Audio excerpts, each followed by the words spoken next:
Okay, so we have a couple of minutes. Again, my name is Stacey Baxter. Thank you so much for being here today. If you've joined us for our webinars before in collaboration with Broadband Hub, we are so excited to have you join us again.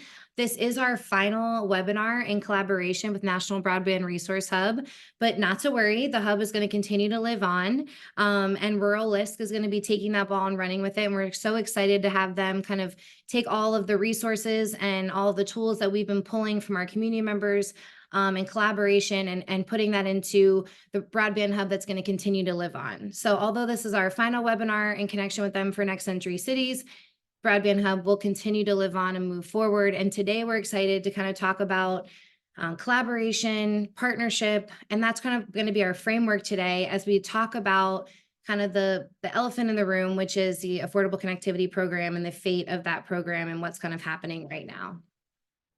So I would like to give my guests a chance to introduce themselves. So if we could kick it off with Becca, that would be great.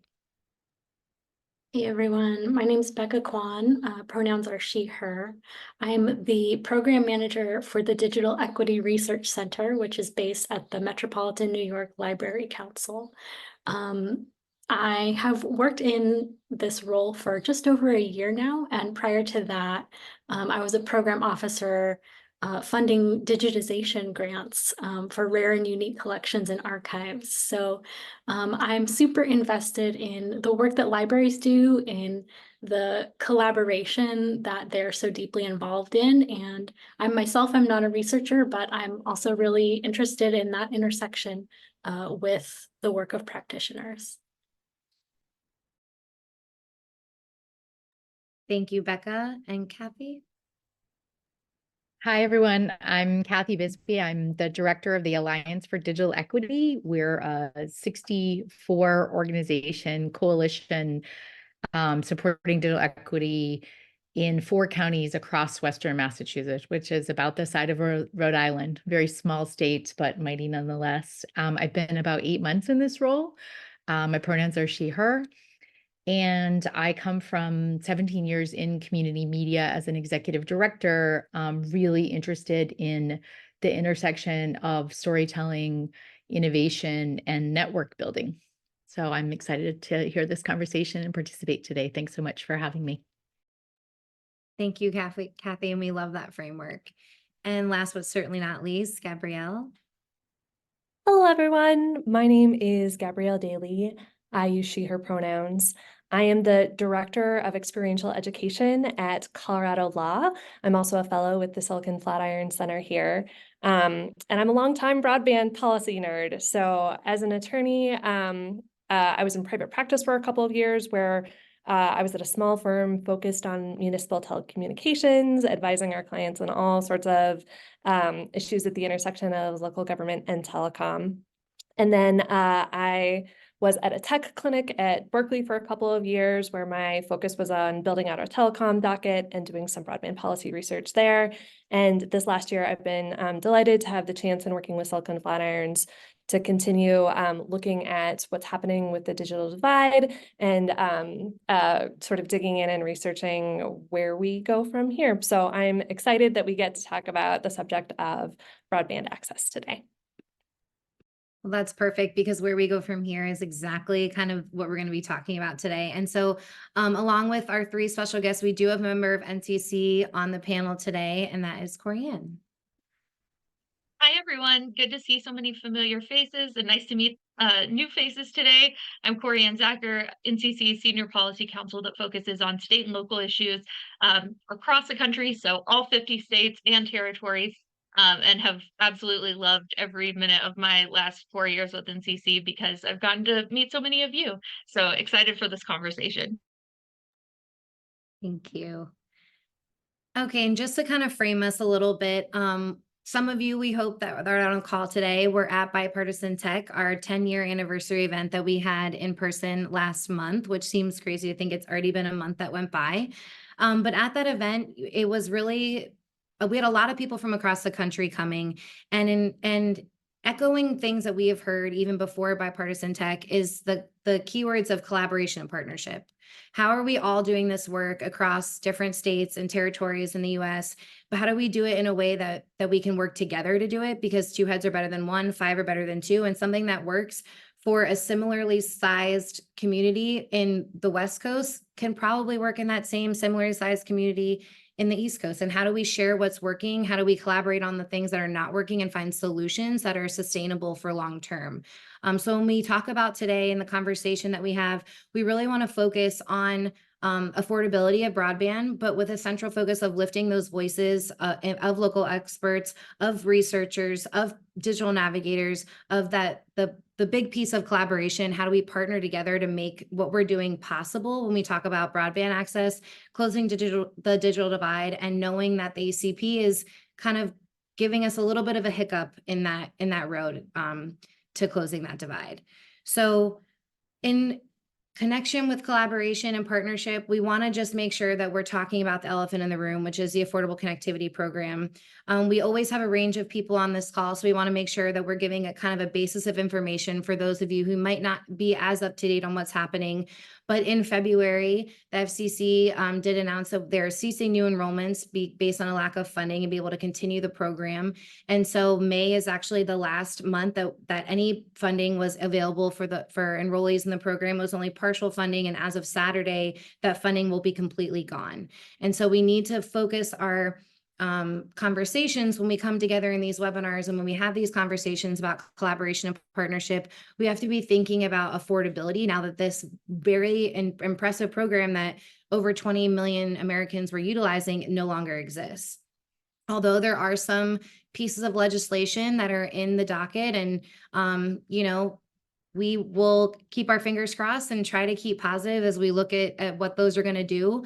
But really the conversation is going to be, okay, so outside of trying to push legislation forward and making sure that Congress does what they need to do to extend the program, what can we do as community members, as leaders, as organizations to make sure that affordability is still a focus and something that we're focused on for low-income users?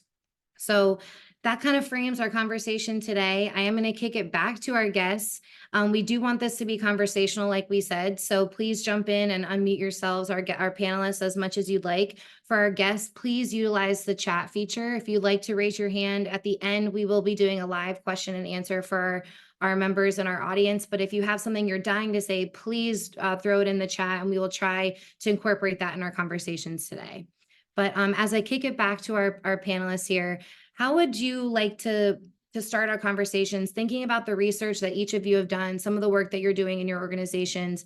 What are some of the things you would like us to focus on?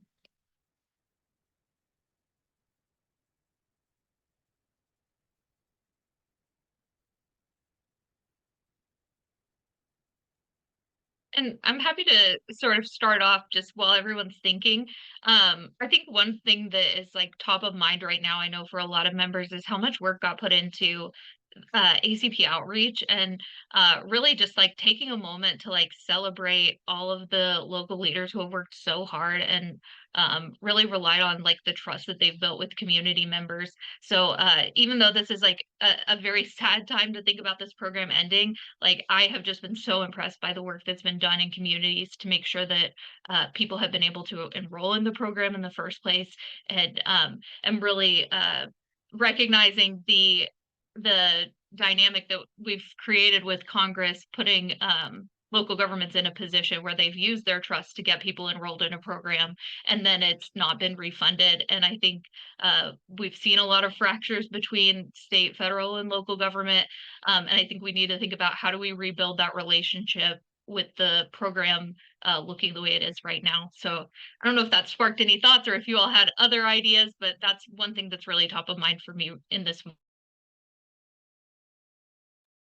Yeah, I'll build off of that, Corianne. Thanks for kicking us off. For me, trust is definitely one of the evergreen themes as I think about this subject, and I'm sure we'll get more into that. But I appreciate the framing as well of celebrating the win.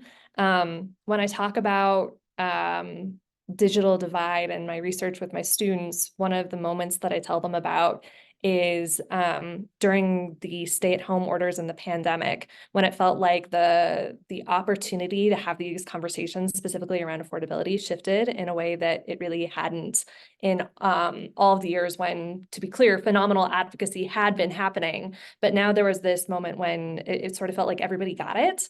And I am so impressed with what we were able to accomplish in that time. And I'm interested to think about building on that. You know, ACP ending sucks. I won't sugarcoat that, but you know, there's plenty of work still to be done on the foundation we've built. So excited to talk about that.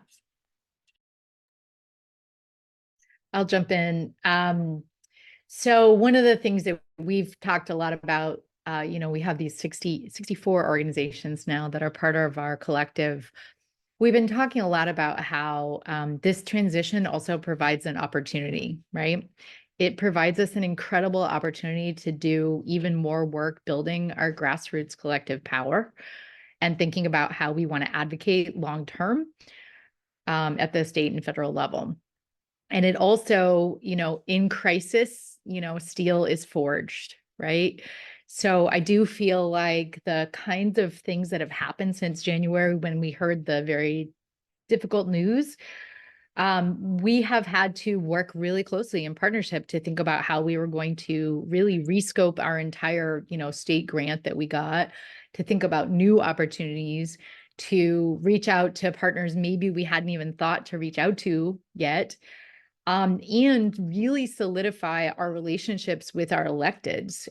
Because of ACP getting cut, we have a much stronger relationship with Senator Markey, and we're doing all kinds of events, including an ISP forum this next month that his office is taking the lead on, and we're able to really support that and get people to that event. So I think there's also, in adversity, there's also really great organizing, community organizing opportunities.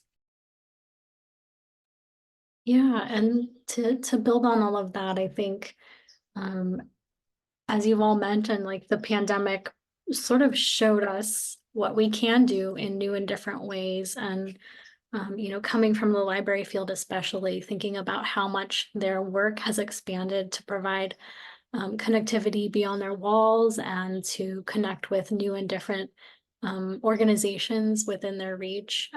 I was just thinking about one of our network organizations, Queens Public Library, and how they recently, over the last couple of years, have partnered with an organization called Queens Defenders, which you know, provides representation for people who are incarcerated and coming out of incarceration. And thinking about how these new partnerships and newly found alliances can be built on in the coming years is a really important lesson.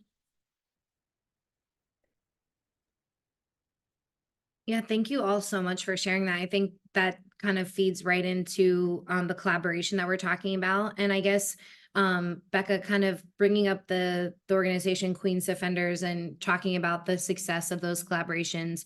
What do you all see in terms of all this money coming down the pike? What are some other examples you could give of some good collaborations that you've seen either directly in your communities or that you've seen others do that you think that are considered wins right now?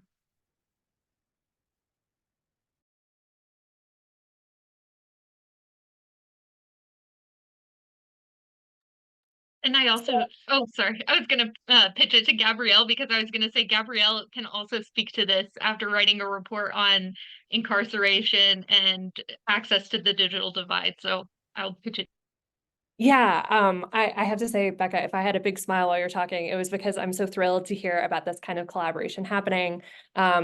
When I was at the clinic at Berkeley, I had the honor and privilege of working with my students and collaborating with NCC on a report examining sort of the impact of stay at home on access to justice and incarcerated folks involved with the legal system. And one of the big takeaways from our research over that year was that there was an opportunity for folks working in the legal system to try and get folks involved in affordability programs in particular. And I know that, we're all resource strapped, but when you start talking about like public defenders' offices doing this kind of outreach, that's always really complicated. So knowing that this project is happening and that this opportunity is being taken advantage of is really wonderful to hear. Pivoting a little bit, I'll say, so I'm based in Colorado. I'm a longtime Coloradan, and I have to shout out our local Colorado Broadband office a little bit in terms of their collaboration. Brandy Ryder is the head of our office, and she, when she speaks, she talks about the way that she has experienced the digital divide firsthand. And I think bringing that expertise to the table when she is figuring out how to serve such a broad and diverse state like Colorado, where we have towns on the plains and towns on the mountains and everything in between, has really been helpful. Not to say that there aren't challenges, but it's one of the things that makes me feel proud to be a Coloradan when I look around and see their advocacy. If you could follow up on that just a little bit, what do you think are some of the reasons why that connection has been so successful with the state office? So, I think that Colorado has a pretty robust, from my perspective, a pretty robust technology office at the state level.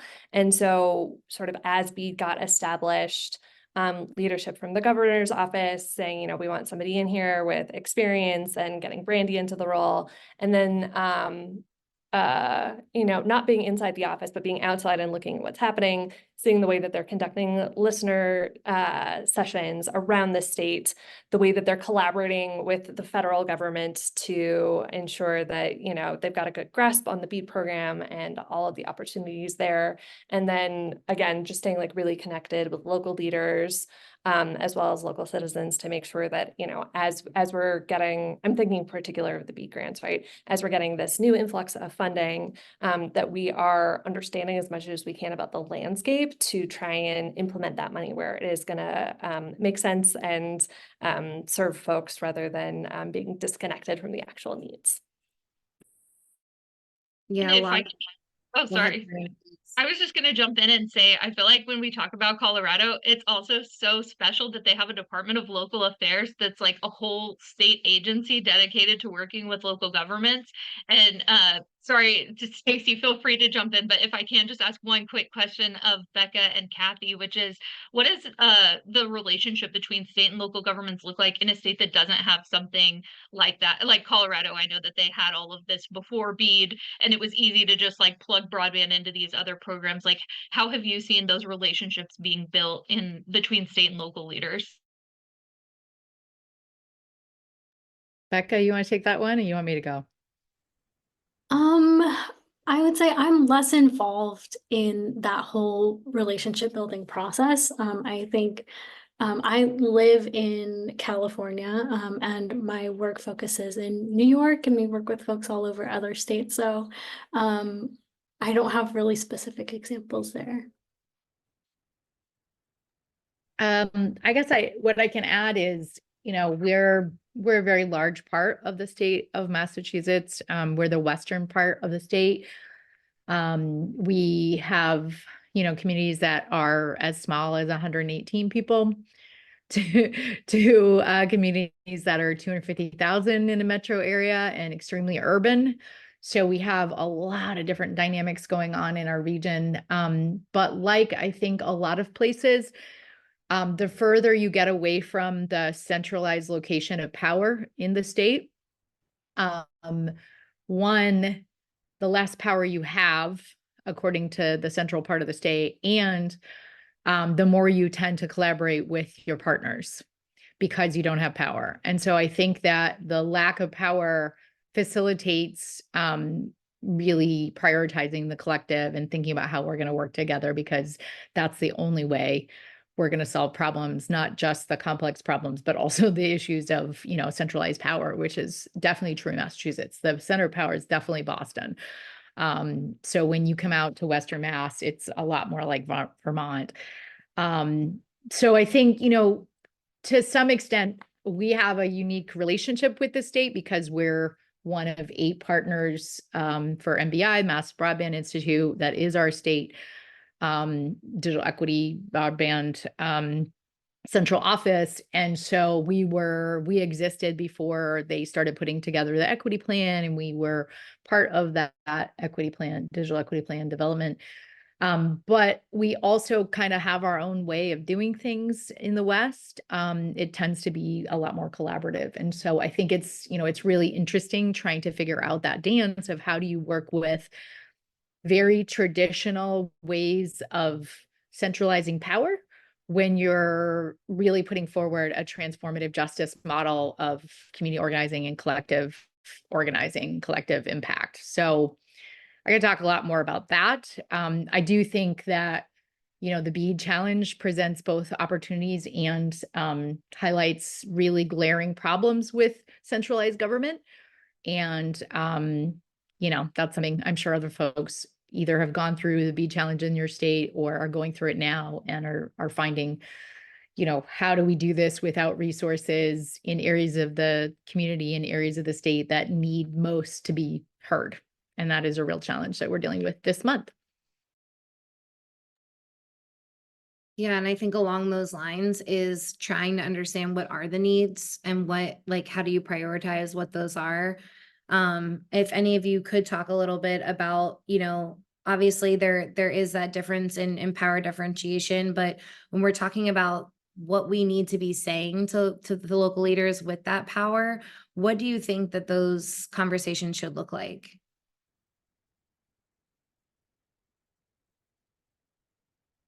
Are you talking about electeds specifically, or? More just kind of talking about how do we bring the needs of those without that voice and without, that collective power that you were just talking about. How do we start the conversation or bring them into the conversation, or what does that kind of look like that you've seen that has been successful? Because that is something that we hear from people just saying, how do we, we exist on this small number compared to, what you're talking about with Boston. So what would you say is some of those strategies that maybe have worked or maybe that aren't successful? And we can kind of steer people away from using their time and effort to something that doesn't really seem to be working. Well, I can talk a little bit about our collective approach. And I have a slide about this if you want to throw it up, which is that, we really, and I'm standing on some really big shoulders, by the way. I'm pretty new to this work, and I have to give a shout out to Dr. Frank Robinson, who was my boss, who retired in January, about 3 months after I came on as the director of the Alliance. But he, was working in these communities since the pandemic to really build the Alliance, along with Michael Day Chiara, who is now my co-collaborator. So they really set up this collective approach for our coalition. And I think that, if you want to create change, you have to embody the change that you want to see yourself, right? So we have to look at ourselves first and talk about how we're doing things. So the Alliance has some core foundational principles that we apply to everything that we do. And the first thing is people first. So we center the solutions on people that are impacted. And that means ground truthing ideas with those communities. So I'll give you a very, very concrete example. As part of the shift and the rescoping of our grant with the state, from away from ACP and into digital navigation, which seemed like a natural shift, we didn't design the program. We could have sat down and we could have looked at all of NDIA's, awesome training programs and materials and came up with our own curriculum and our own network strategy and all that. But we didn't. And instead, we've had a series of meetings over the last 3 months with our partners in the community-based organizations. And we asked them, we ground truthed our ideas first with them, which was, what does your experience tell us that should inform the design and the implementation? So folks are really co-creators and co-designers of whatever we're doing. And that's really, I think a lot of times in the nonprofit sector, definitely for my last 17 years as an executive director, we talked that talk a lot and we acted as though we were doing that work. But this is the first time for me that I've really seen a collective really be functional and work really well. And I think that's because we're putting people first. There we go. Great. Thank you. That's awesome. So people first is like absolute number one. And we can just go to that people first, the collective approach slide, if you would. One more. There you go. So we're network based. So I'm not the alliance. Everyone in the alliance is the alliance. And we recognize that there's informal and formal networks inside of that alliance that connect people and organizations in our region. So we want to just facilitate that. So we use a facilitative leadership model for that approach, which is one of building consensus, adding value and coordination to all these networks, and using the wisdom from the networks to co-design everything that we do. And it's often really challenging because you have to spend a lot more time with this kind of model than you would, a superficial, or not even superficial, just even maybe a collaborative approach, but that's not actually going to people first. That's not asking them how they want to design things. And then we also, one of our really important tenets is to use what exists. So if something's already happening, we're not going to rebuild it. We're not going to do it ourselves. And so one of the things that's really come up in this collective approach is how do we evaluate that? And kudos to Becca and Colin, because I've used a lot of the framework that I know Colin had worked on around coalition evaluation, but there really isn't anything to look at the health of a coalition like this that is a collective approach. And I think that, so to tie that back to like, how do we actually create change? I think that if we are creating change on how we actually do the work in coalition collectively with each other, then we also have a stronger platform to stand on when we try to create that change out into the world as well.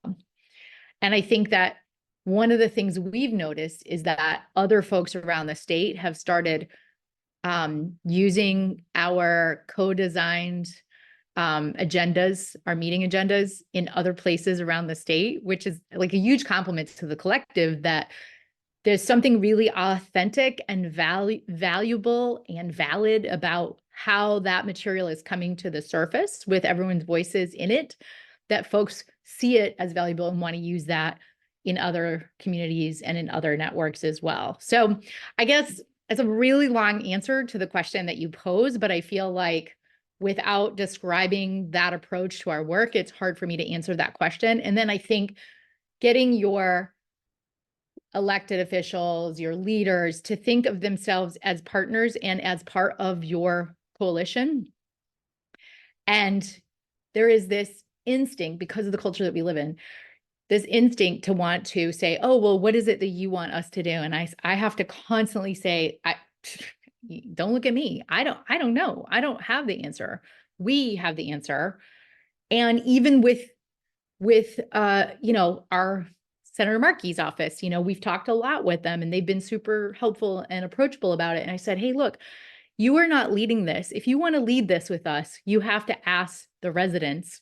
You have to ask the collective what they want first. And I'm not going to tell you the answer. You have to be a partner in that work. And it's really, I think that's very long-term change. And so it's hard to kind of hang in there with that. But I do think that even just the work that we've been doing over the last year, we're seeing huge movement forward right now in this shift from ACP to digital navigation, because everybody's involved in those conversations and in the co-designing what that next step is going to be. And they feel more confident about that going to elected and going to leaders together. I get really excited, so I'm going to pause so that other folks can jump in. We'll talk about gaining some trust that we may have lost back with ACP and all of that was built. I can't think of a better way to do that than what the approach was that you just talked about. Becca or Gabrielle, do you have anything that maybe is a different approach or that you've seen in collaboration with what Kathy was sharing? Yeah, I'll hop in. Thank you so much for shouting out that coalition measurement tool. That's something that we're really interested in hearing how people are using in practice and in helping people to figure out how it can be more useful. So that's one of our ongoing projects for sure. And I think the link was dropped in the chat, so please do take a look. I think co-creation is a really, really key part of whatever we should be planning going forward. And another good example from the work that we've done recently is that we partnered with Tech Goes Home, which is Boston-based as well. And so I think backing up from my perspective, the researcher, practitioner, community partnerships are really important and key in being able to draw out those aspirations that communities have for themselves and the next steps. And also just to be able to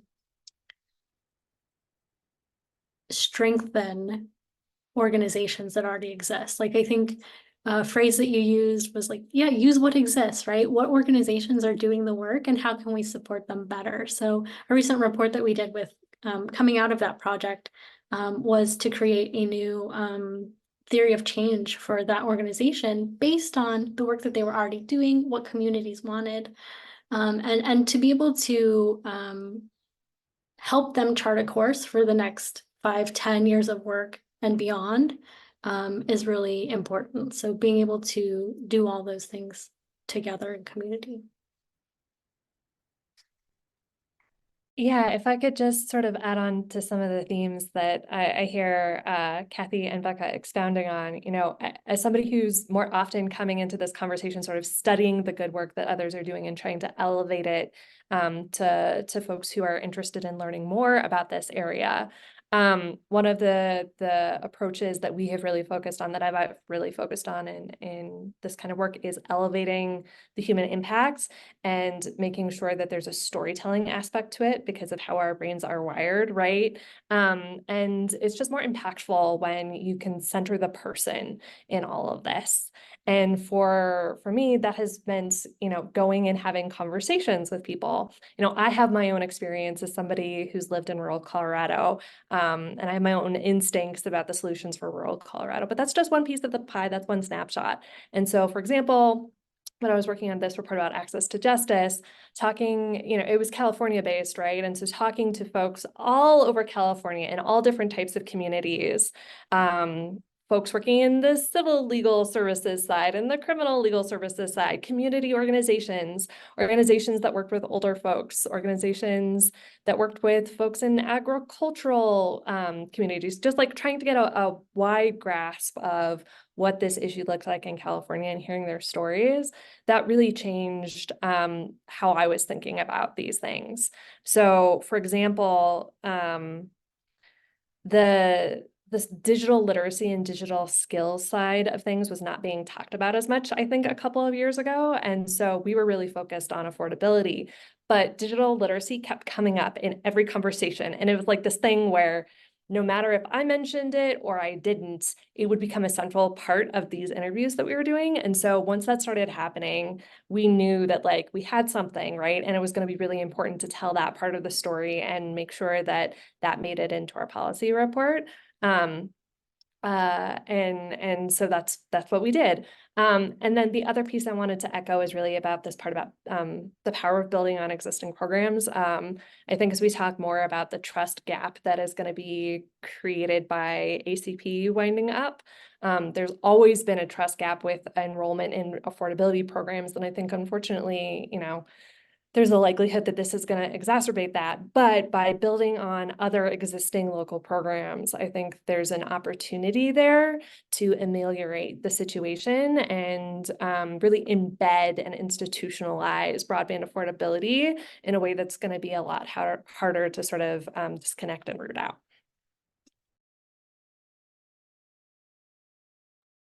Yeah, and just to jump in, I love all of these themes, and just to pull one of the things that I have sort of heard everyone say about how COVID made all of this important is that broadband touches everything. We've reached a point in our lives where on this call even, we have people from education, from libraries, from healthcare. We're really seeing that it's touching every aspect of our lives.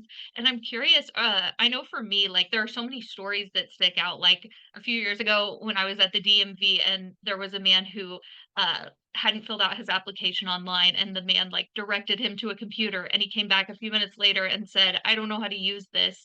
And it was just like heart-wrenching for me. I have no idea what this man's story was, but like that has stuck out to me. And like think about that whenever we do this work so many times. And I'm curious for all of you, if there are any stories like that that really stick out to you, that you think like this is why we do the work. I think like especially at a time like this where it's easy to get caught up in how the politics are doing what we want, but as you've all alluded to, this is a people problem first. And like what are the human impacts that kind of keep you going on days that you're feeling a little drained?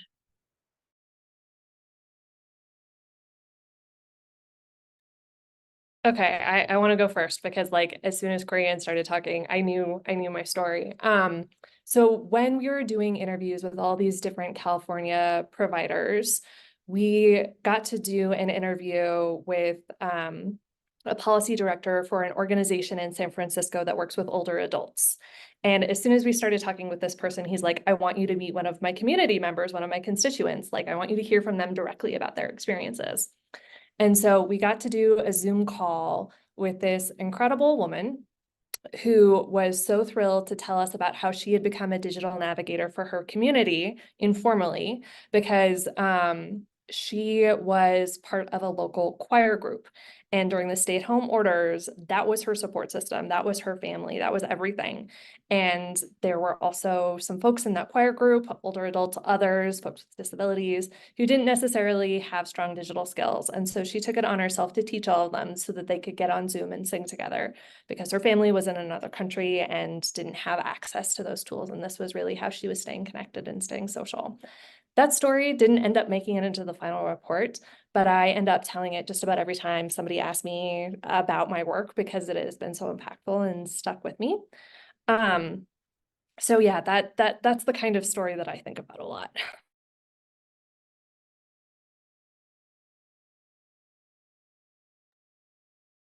I can share two stories. Most of my work now is very systems level work. So I'm so excited when I get to actually get out in the community and hear individual stories from our, 64 organizations. I'll give two very quick stories. One, an actual user, one on the coalition side, and in terms of the importance of coalition building and cross-pollinating and working within networks. So we had, a woman in Holyoke, Massachusetts, talk about the importance of we did our own press conference, and it was resident-led press conference. So we did two press conferences for the ACP cuts in late February.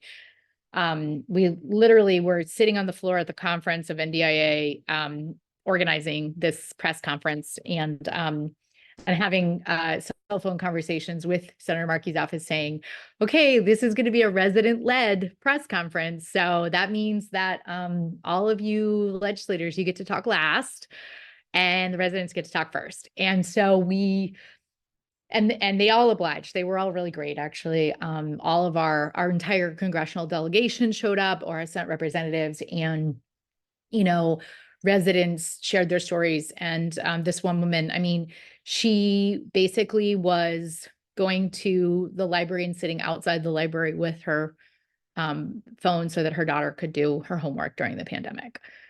And, when she was able to get a home internet connection, it was because of ACP. And that's the only reason she was able to get it, because she was really dependent on that $30 a month subsidy, because it's over $100 a month for internet here. And, she pointed out just the fact that, if you want a doctor's appointment, you have to go online. And in fact, we've even been hearing that some healthcare providers, some insurance companies are only paying for telehealth appointments for mass health clients. So the most vulnerable folks who do not have, we know that many of them may have devices, but they don't necessarily have the updated software, or they have devices that crash or what have you. or don't have the digital skills yet to be able to navigate doing telehealth appointments, or like my 83-year-old father, just forget his password and have to call me every time. And that's okay. But we know that we need lots of digital navigators to help with those populations, and we need affordable internet. And without ACP, we're going to have to come up with some of those solutions locally. But, you know, for her, she said it's like electricity or water. You know, we need it for our lives. And I thought that that was such an important thing to say in the face of the federal cuts. And then the second story is just 2 weeks ago, we had our first coalition convening in the Berkshires, which is our 4th county. We're about 6 months behind there.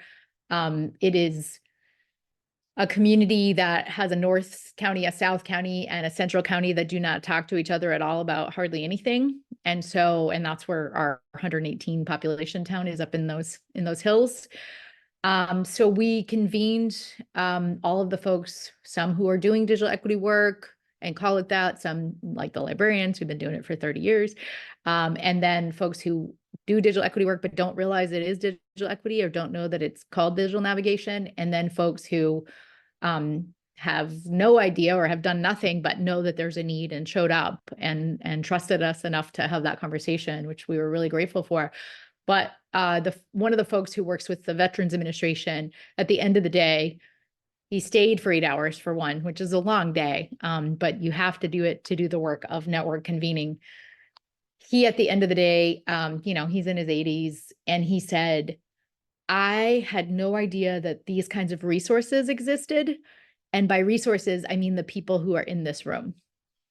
And for me, that drives me every day to do this work, because we just assume a lot of things about people and what they know is possible or what they think is possible. And we don't think about the limitations that folks put on themselves, and people in rural communities often, just like urban communities, folks who are left behind in some of our rural communities don't trust the outside world because they have been offered many things many times, and things haven't been delivered or have been promised and not delivered. So the fact that he gave us his trust and he saw all of his co-collaborators as the alliance, to me was a huge victory. And that's really, you know, if we can keep doing that with the partners that we have, if we can keep building that, I consider that a win. Yeah, and lastly, I guess I'll say, similarly to all of you, those personal stories that stick with us about, I think, just the people that we interact with on a day-to-day basis, and seeing how important this work is to them in different ways. When I first got this position where I am now, I was like explaining it to my parents, and they have never once understood what I do in the nonprofit world.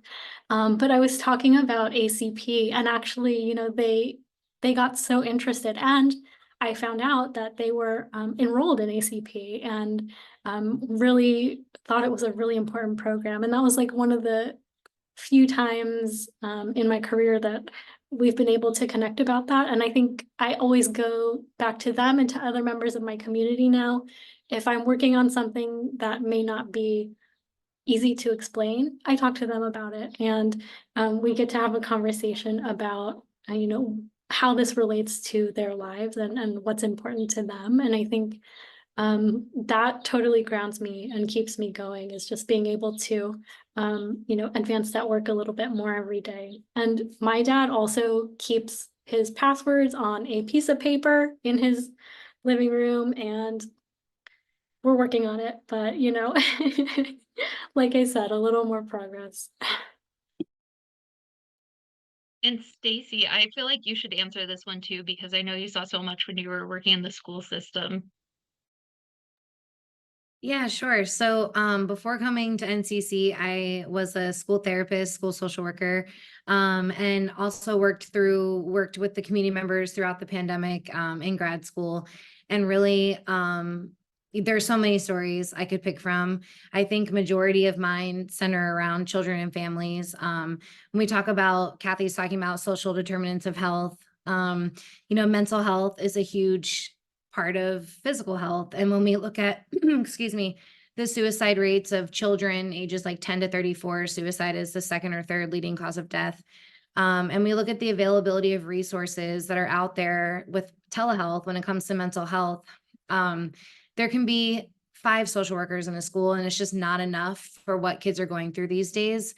And so when we look at just the social aspects, I think that Gabrielle touched on a little bit of making sure that people just feel connected to their own community, to their friends, but also the school component of, I've saw so many students get left behind just based on the fact that their families weren't able to pay for a laptop that was broken that they couldn't use in school anymore. And the teachers are really shorthanded. And so making a whole nother curriculum for a student that doesn't have a computer is a really tough thing to do on the spot.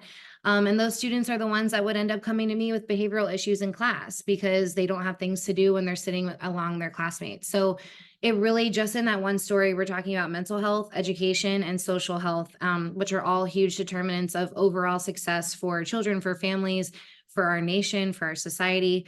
So I love when we talk about the human elements of broadband, the fact that it touches basically every part of our lives, and that we're knowing that, what does it mean when we leave people behind? So I love that we continue to have conversations based on human realities.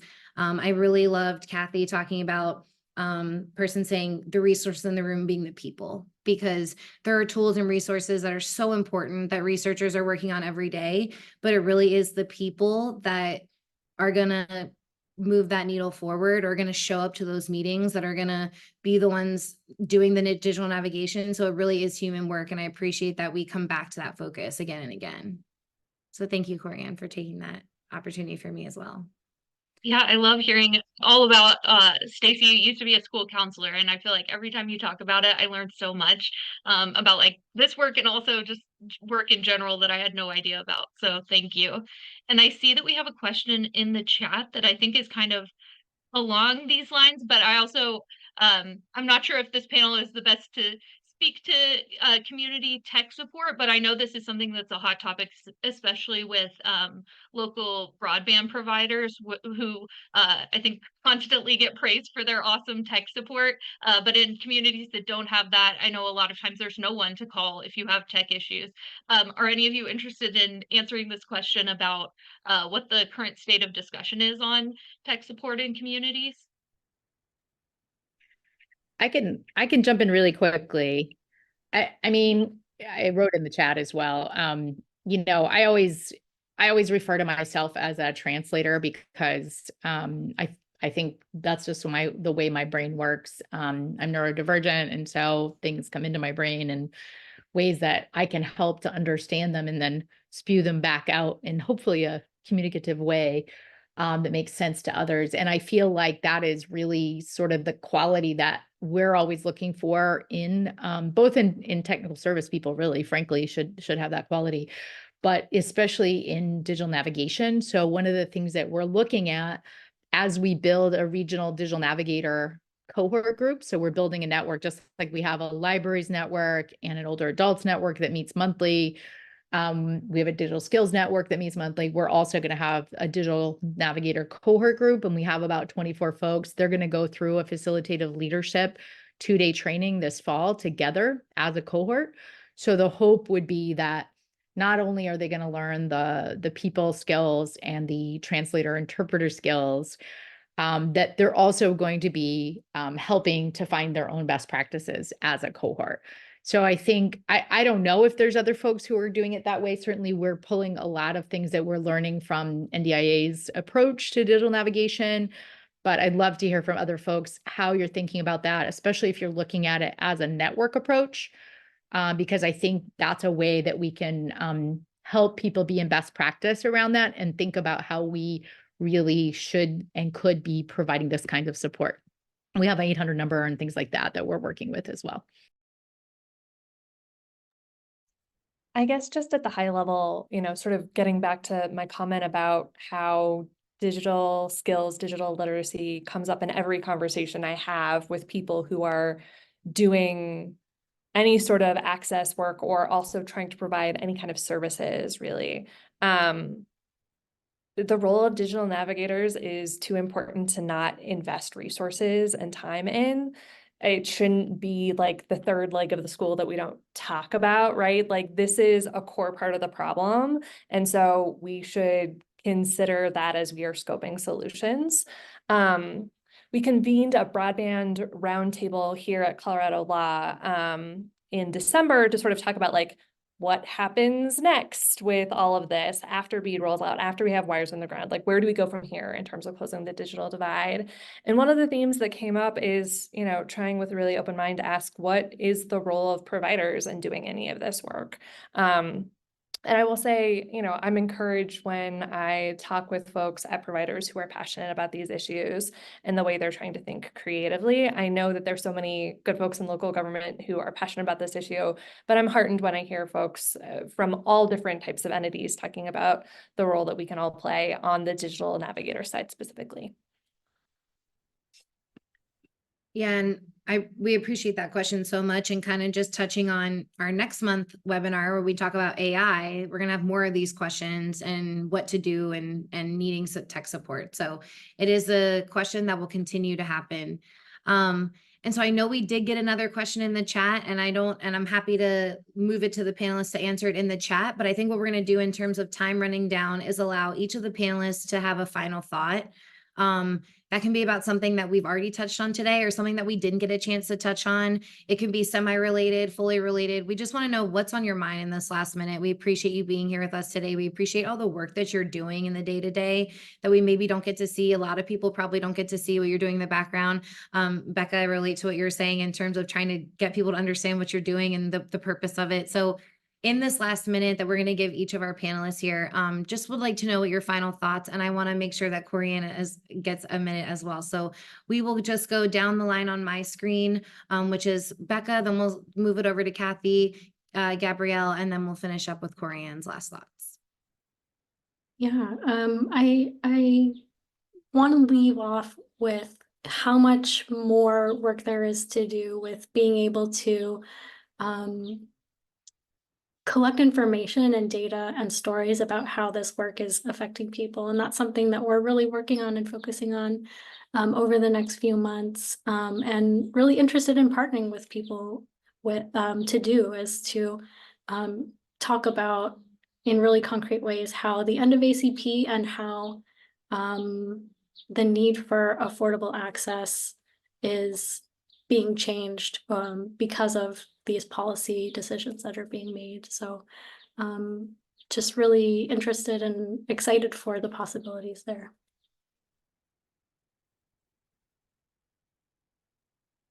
I'm trying to answer questions in the chat at the same time as think about what I want to say. But Corianne, if you can share those last 3 slides for me. I look at this for my own inspiration, and I hope that some folks might find something inspiring or aspirational in these slides. We've been working with the Interaction Institute for Social Change, and when I'm done, I'll throw their link in there, and I think it's on one of my slides as well.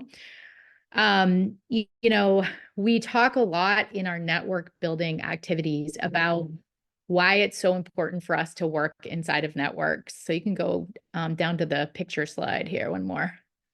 There we go. So there's 3 just last points I want to leave you with. One is that I think sometimes we get really focused on what's in front of us, like, oh my God, ACP is gone. What are we going to do? You cannot look at what's in front of you and see what's also emerging around you. And so I think it's so important to have sort of more peripheral vision as we're going into this kind of period of adversity around this. We may not have answers yet. We don't even know what the future answers might be. And then the next slide, you can't control chaos, but you can seek out the patterns around you, and you can follow the ones that bring positive change. That is kind of my daily mantra these days. You know, there's a lot of chaos in the world. I will also say, I think all of our nervous systems are really taxed. And I think it's important for us to acknowledge that the people that we're working with, and varying degrees based on your background and what your reality is every day and what you're dealing with. And we only see that tip of that iceberg for folks. And then lastly, complex problems cannot be solved by one person or one organization alone. And I would add to that having the awareness that it's not up to all of us individually. So when we walk around thinking that we have to solve this, it's not in our best interest or anybody else's interest or the collective's interest either. And it's so hard and so simple. But I just feel like that's the way we're going to organize and overcome, is by making sure that we know we're not alone. It's not up to us. The way to do it is together. So I guess what I would contribute to the conversation is I started my career as a telecom attorney as net neutrality was being repealed. And watching it be reinstated last month with my students was a really special moment to sort of take stock and see everything that has happened in telecom in between those 2 points.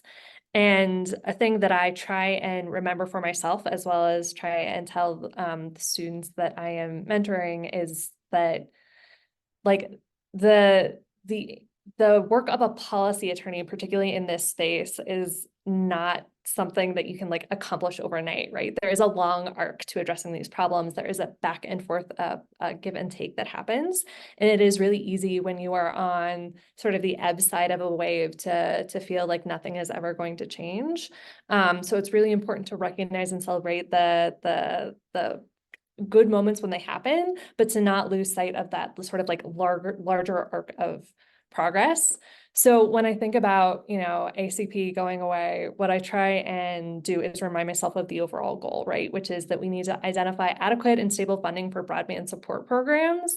And we have a lot of different ways that we can go about doing that. And so it doesn't make sense to get bogged down in thinking about like ACP as the end all and be all, right? We have to think about what are the other options, tools in our toolbox, and where do we go from here?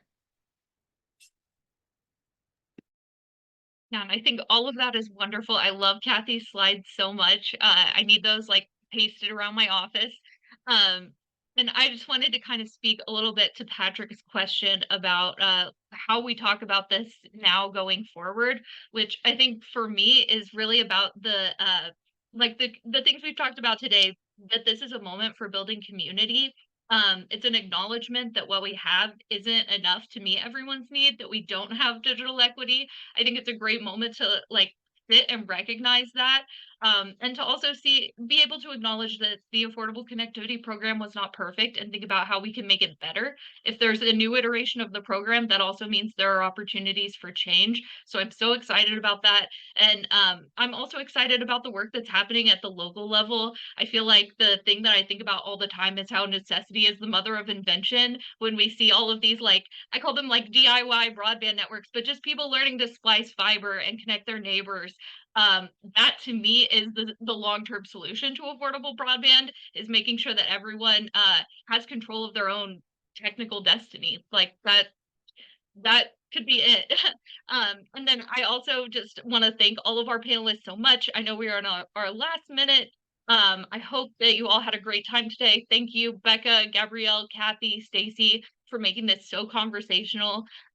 We have lots of resources on our website. We'll also follow up with all the resources that got shared today in an email. Thank you all so much. Thanks, Vicki, for showing up and for all you do at NDIA.